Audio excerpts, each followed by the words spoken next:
केवल बुद्धि पर भरोसा करने में भी खतरा है, इसलिए कि विनाश काल आने पर तो मनुष्य की बुद्धि भी भ्रष्ट हो जाती है। अर्थात जब विपरीत समय आता है तो मनुष्य की अपनी बुद्धि ही उसे गलत रास्ते पर ले जाती है।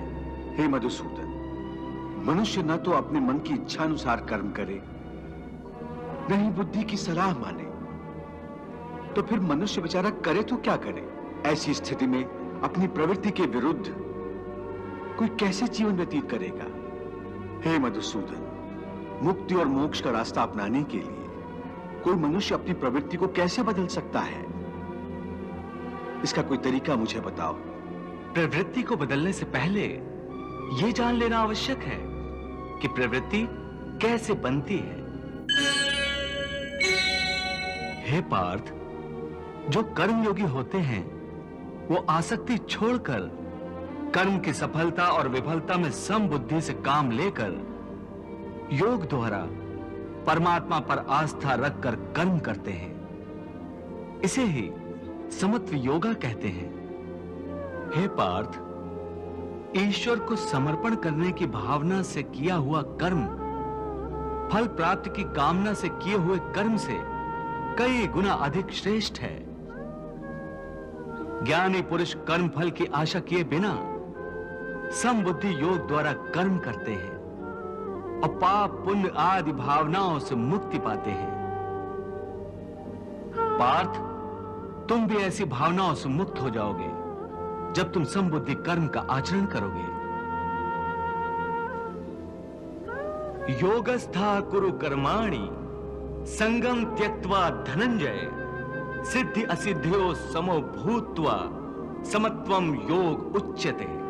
पार्थ, एक बात ध्यान में रखो, फल की वासना से फल पर ही दृष्टि रखकर कर्म करने वाला सकाम मनुष्य उत्तम कर्म करने पर भी कर्मयोगी नहीं हो सकता। ऐसे मनुष्य को ख्याति आदि लाभ प्राप्त हो सकते हैं, किंतु उसे परमात्मा और शांति प्राप्त नहीं हो सकती।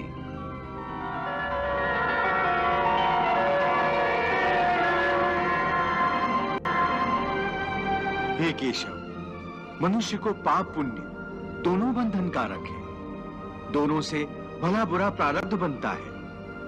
प्रायश्चित द्वारा पाप से मनुष्य मुक्त हो सकता है, परंतु पुण्य से वो मुक्त कैसे होगा?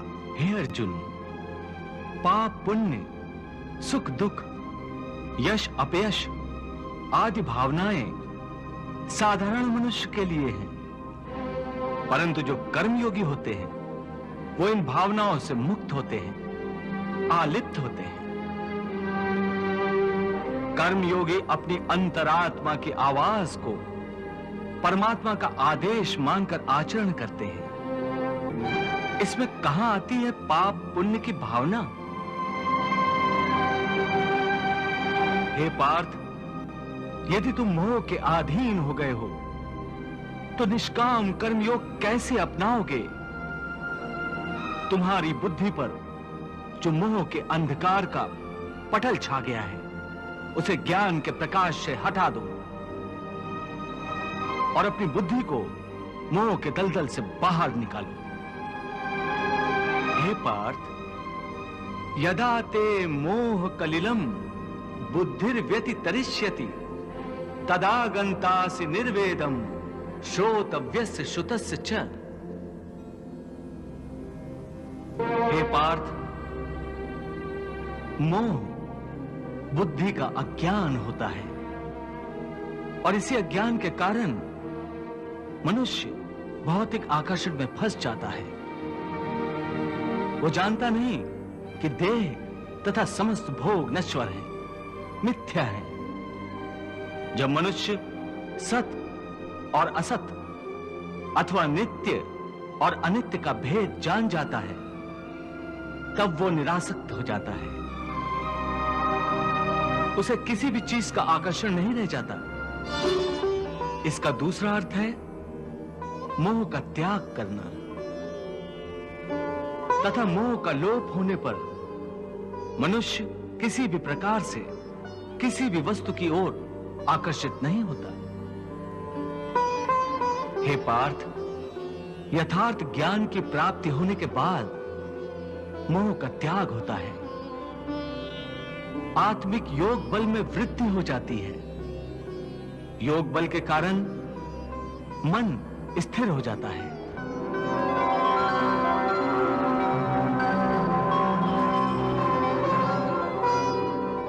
और स्थित प्रज्ञ होने के कारण मनुष्य का परमात्मा के साथ योग हो जाता है।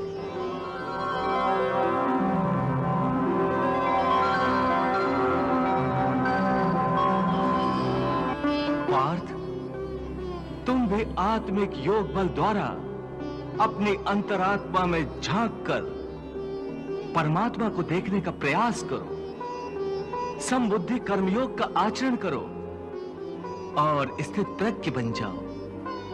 हे मधुसूदन, ये स्थित प्रज्ञ क्या होता है, इसे समझाओ। पार्थ, दुख भोगते हुए भी जिसके मन में उद्वेग नहीं होता और न ही जो सुख की लालसा रखता है, तथा जिसके हृदय में क्रोध, मोह, भय आदि विकारों के लिए कोई स्थान नहीं होता, वो मनुष्य स्थित प्रज्ञ है। दुखेषु अनुद्विग्न मनाः सुखेषु विगत स्पृहा वीत राग भय क्रोधा स्थित धीः मुनिरुच्यते। हे पार्थ, स्थित प्रज्ञ महापुरुष सुख दुख प्रत्येक अवस्था में आत्मिक शांति प्राप्त कर लेता है। परम आनंद में लीन होने से ऐसे मनुष्य को दुख और सुख कभी विचलित नहीं करते। ऐसे स्थित प्रज्ञ मनुष्य का मन उस दिए की भांति होता है जिसकी लौ स्थिर होती है, कभी डोलती नहीं।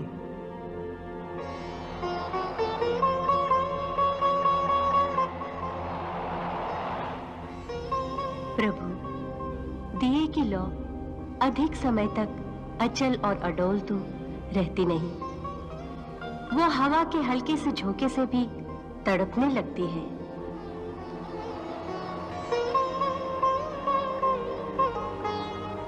हाँ देवी पार्वती, प्रभु श्री कृष्ण यही तो समझा रहे हैं कि मनुष्य का मन कामनाओं की आंधी में रखे हुए एक दीपक की तरह होता है। कामनाओं के तेज झोंके उस दिए की बाती को स्थिर नहीं रहने देते। प्रभु ये उपदेश दे रहे हैं कि मन को स्थिर रखने के लिए मन की कामनाओं को लगाम देना चाहिए। यदि कामना को लगाम न दी जाए तो एक कामना से दूसरी, फिर दूसरी से तीसरी कामना जन्म लेती रहती है और यह सिलसिला कभी खत्म नहीं होता।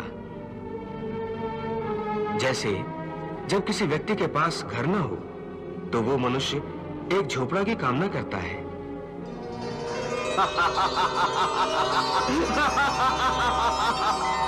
झोपड़ा मिल जाता है तो उससे बड़ा घर चाहता है, फिर उससे भी बड़ा घर, और फिर राजमहल की कामना करता है।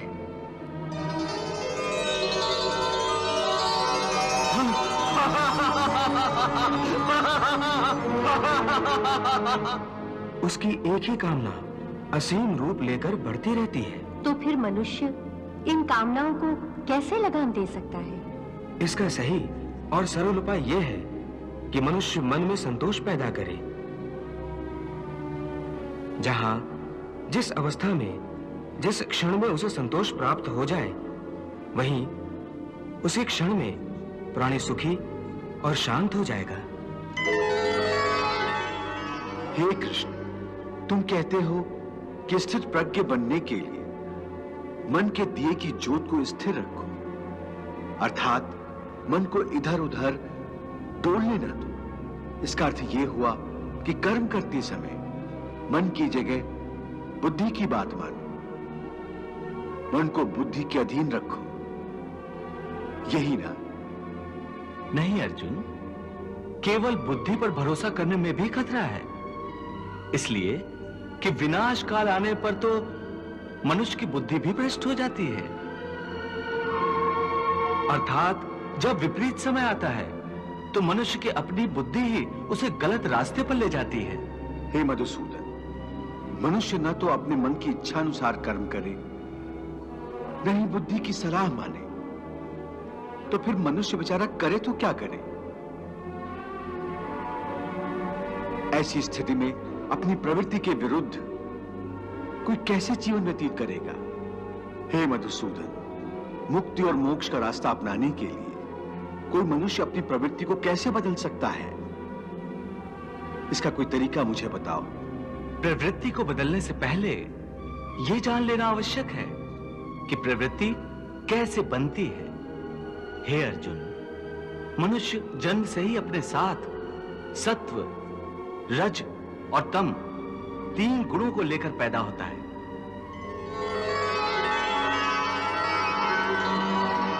इस सृष्टि की रचना इन्हीं 3 गुणों के आधार पर की गई है।